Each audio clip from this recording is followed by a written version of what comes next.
salut, dragii mei! Dacă tot încă sunt cu testarea acestei imprimante, m-am gândit să continui cu încă un test, dar de data asta tot același frumos cățeluș, dar la o scară mai mare.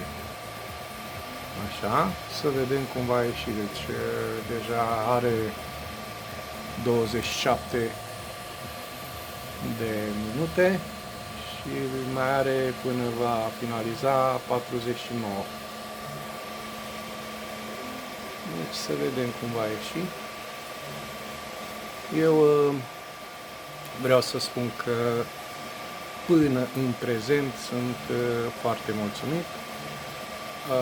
Am mai studiat unele treburi din setări, am mai fost ajutat. Acum va mai urma încă alte proiecte mai consistente, să spun așa, care nu vor fi teste. Dar până atunci să urmărim ce va ieși astăzi.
Deci, aceasta a fost și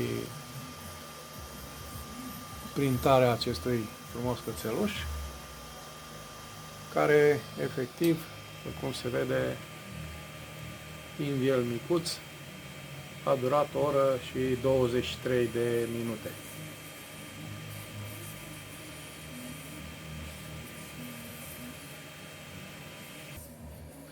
Deci acesta a fost și textul.